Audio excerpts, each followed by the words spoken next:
5 juin 1723, un célèbre homme nommé Adam Smith, s'inspirant des plus grands tels que Platon et Aristote, est né. Ce dernier était partisan de la division du travail et de la spécialisation des tâches. La division du travail consiste en une séparation de plus en plus spécialisée de processus de production, afin que chaque salarié puisse devenir un spécialiste au stade de la production auquel il se consacre, augmentant ainsi l'efficacité de son travail et sa productivité. Ensuite vient la naissance de M. Taylor Frederick en 1856 avec la fondation de l'Organisation scientifique du travail, dit le Taylorisme. Le travail et les opérations sont divisés en tâches spécialisées selon les compétences permettant d'atteindre la meilleure façon de faire. Ces tâches sont réalisées dans un temps limité et défini. Tous les gestes sont bien analysés et bien séparés pour pas qu'il y ait de gestes parasites pour perdre du temps. Les responsabilités sont réparties par compétences, c'est-à-dire que le travail est séparé entre la conception et la réalisation. De surcroît, Max Weber, né en 1864, est un fervent partisan de l'approche sociologique en étudiant l'être humain en fonction de leurs différents milieux sociaux. Pour ce sociologue, le meilleur mode de management était celui qui repose sur les règles et le respect de la ligne hiérarchique. Il est l'inventeur de l'organisation bureaucratique, où la hiérarchie des emplois est clairement définie, l'évolution de la carrière est faite par les supérieurs, et il y a un système de règles et de procédures écrites très détaillées définissant l'autorité. Travailler devient alors la tâche la plus élevée qu'un homme puisse accomplir pour trouver son statut d'homme dans sa réussite professionnelle. Mary Parker Foley, née en 1868, a édicté des principes contraires à Taylor et Weber. En effet, pour elle, il faut déléguer l'autorité et promouvoir un management gagnant-gagnant. Elle utilise alors une approche psychologique et fait l'étude des comportements et des processus mentaux. Elle croit en ses employés sur le fait qu'ils peuvent prendre des décisions, être des leaders et travailler en groupe pour ainsi avoir plus d'idées et accroître la rentabilité et la productivité. Elle possède une réelle vision humaniste. Bonjour à tous, aujourd'hui nous allons voir qu'est-ce que le Lean Management. Le Lean Management est une méthode de management qui vise à améliorer les performances d'une entreprise par le développement de tous ses employés. Le Lean Management est donc un mode de gestion où tous les acteurs travaillent ensemble. L'objectif du Lean Management est donc de réduire les délais de production, de diminuer les stocks, d'augmenter la productivité, d'optimiser la qualité et d'améliorer les conditions de travail. La méthode consiste à analyser tous les flux logistiques et à supprimer toutes les activités à non-valeur ajoutée. L'ensemble des employés lutte contre le gaspillage en chassant tout ce qui produit de la non-valeur. On retrouve 6 catégories de gaspillage. Premièrement, la surproduction. Deuxièmement, les défauts de fabrication. Les pertes de temps, les pannes, les déplacements inutiles et les stocks inutiles. Quand on parle de Lean Management, il ne faut pas oublier de parler du move organisationnel, ou le slack en anglais. Le moindre imprévu déclenche des situations chaotiques qui menacent l'organisation de s'effondrer.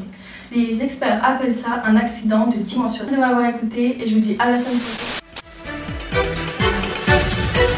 Bonjour à tous, aujourd'hui c'est un sentiment national de peur et d'incompréhension qui se fait ressentir auprès des Français, et tout cela à cause d'une seule et même question: qu'est-ce que la méthode OKR?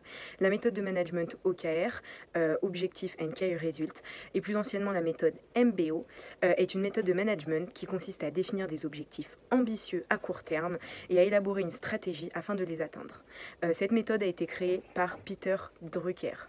Vous vous demandez sûrement ce que signifie le O, le K et le R. Le O, c'est tout simplement pour les objectifs, donc c'est là où l'entreprise souhaite aller. Et le K et le R, c'est pour les résultats clés, donc les Key Results, qui indiquent si elle y est parvenue. Donc cette méthode sert tout simplement à exécuter la vision et les missions de l'entreprise en réunissant tous ses collaborateurs autour d'un même objectif. En plus, elle est faite pour toutes les entreprises, les grandes, les petites et les moyennes.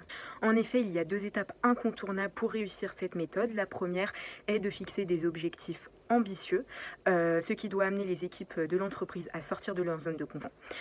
Ensuite, en deuxième étape, nous allons voir si les objectifs prédéfinis sont atteints, accomplis, grâce aux résultats clés. Ce sont des étapes évaluables qui permettent de jauger le taux d'accomplissement d'un objectif. Ils doivent être facilement mesurables. Il est très important.